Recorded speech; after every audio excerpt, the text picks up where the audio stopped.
Kaži je. Da, pravimo pravi domaći sladoled, za koji će vam biti potrebno aktivnog rada 10 minuta i ukupno 2 dana. Zašto 2 dana? Vidjet ćemo u nastavku. A od sastojaka nam jeste potrebno kondenzovano mleko, ovako u konzervi.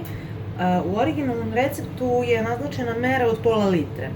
Mi smo ovaj put se odlučili za manju količinu, tako da smo uzeli ovu konzervu jednu, u kojoj ima oko 390 ml i u odnosu na to smo smanjili sve ostale sastojke, tako da su nam potrebno 4 žumanceta, oko 100 grama šećera običnog i 2 vanilina šećera.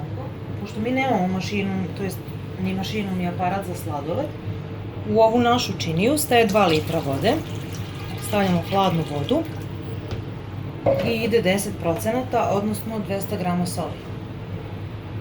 Stavljamo 200 grama soli, obične kuhinjske soli. I mi smo sad napravili aparat za sladoled. Ovo ćemo da promešamo, da se rastopi i onda ide na smrzavanje. Prvo ćemo sipati kondenzovano mleko u šerpicu u kojoj ćemo kuvati sladoled, a ostavit ćemo za neke 2-3 kašike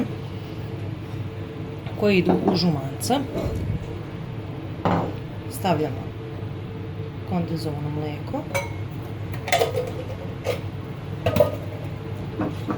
sav šećer i vanilin šećer i to ćemo blago da izmutimo. Kondenzovano mleko ide na šporet na tihu vatru i kada provri dodat ćemo smesu sa žumancima. Kuva se tačno 1 minut od vrenja, kada smesa dobije gustinu malo gušćeg jogurta. Kada mleko provri, sklanjamo sa ringle i dodajemo sve vreme muteći smesu sa žumancima.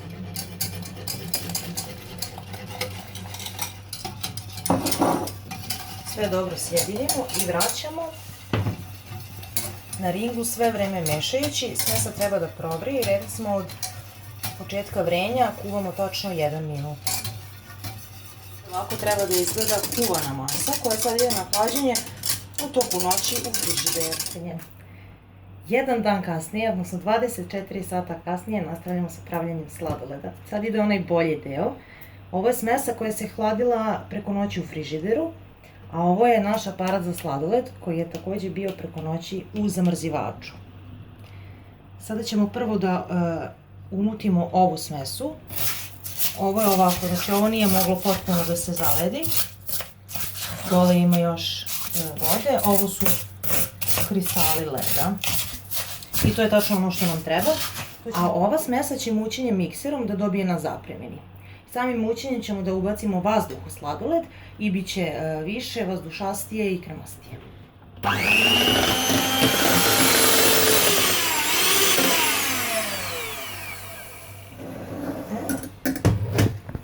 Sad ćemo razbijemo rastvor još malo. Sad to spajamo, jel da?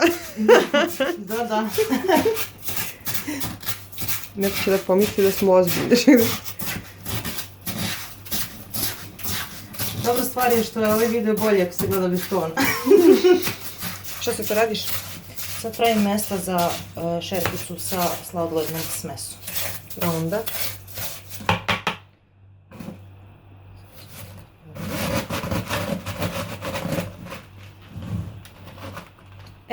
I sladoled je u aparatu za sladoled. Sad opet ide mućenje.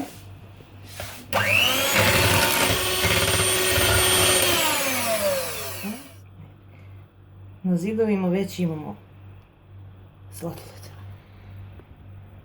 Na ovaj način se ova masa već stegla, već je ohlađena, to je već polusmrznuto i onda smo izbjegli kristale leda. Sad smo sladoled preručili u činiju i ovo ide sada na zamrzavanje. I posle 2 sata zamrzavanja dobili smo pravi sladoled. Recept je uspešan.